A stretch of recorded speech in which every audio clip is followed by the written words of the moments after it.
Welcome to 9 vibes news. చైనాలో జరిగిన ఘోర అగ్ని ప్రమాదంలో 39 మంది మరణించారు. ఆగ్నేయ జియాంగ్జీ ప్రావిన్స్ లో బుధవారం ఉదయం జరిగింది ఈ దుర్ఘటన.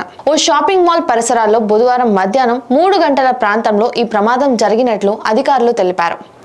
ఘటనా స్థలానికి చేరుకున్న అగ్నిమాపక దళాలు పోలీసుల సహాయక చర్యలు చేపట్టారు. అగ్ని ప్రమాదానికి గల కారణాలు తెలియాల్సి ఉందని అధికారులు చెప్పారు. అగ్ని ప్రమాదాలు పదే పదే జరగకుండా చర్యలు తీసుకోవాలని చైనా అధ్యక్షుడు జిన్పింగ్ ఆదేశించారు. మరోవైపు చైనాలోని యునాన్ ప్రావిన్స్ పర్వత ప్రాంతాల్లో కొండ చరిమలు విరిగిపడ్డ ఘటనలో మరణించిన వారి సంఖ్య 34కి చేరింది. మరో 10 మంది గల్లంతయ్యారు. గడ్డకట్టే ఉష్ణోగ్రతలు, కురుస్తున్న మంచు మధ్య రెస్క్యూ ఆపరేషన్ జరుగుతున్నట్లు అధికారులు వెల్లడించారు. డ్రోన్లు, రెస్క్యూ డాగ్లు సహాయంతో 1000 మందికి పైగా ఘటనా స్థలానికి ఆపరేషన్ నిర్వహిస్తున్నట్లు తెలిపారు. 2 వ్యక్తులు ప్రాణాలతో బయటపడ్డారని, ప్రస్తుతం ఆసుపత్రిలో చికిత్స పొందుతున్నట్లు పేర్కొన్నారు.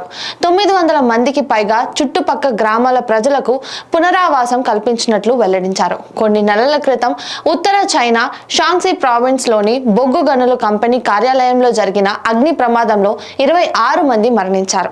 38 మంది గాయపడ్డారు. ఈ ఘటనలో సహాయక చర్యలు చేపట్టినట్లు అధికారులు వెల్లడించారు.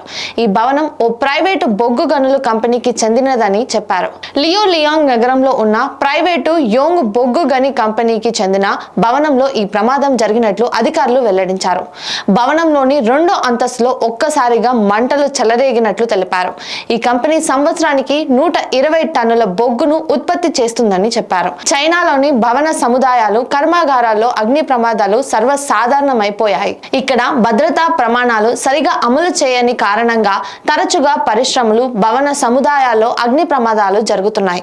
2022 నవంబర్లో ఆన్యాంగ్ నగరంలో ఓ కర్మాగారంలో జరిగిన అగ్ని ప్రమాదంలో 38 మంది చనిపోయారు. 2021 అక్టోబర్లో షెన్యాంగ్లో జరిగిన పేలుడులో 3 చనిపోగా 30 మంది గాయపడ్డారు. 2015లో టింజన్లోని రసాయనాల గోదాంలో జరిగిన వరుస పేలుల్లో 175 మంది మృతి చెందారు.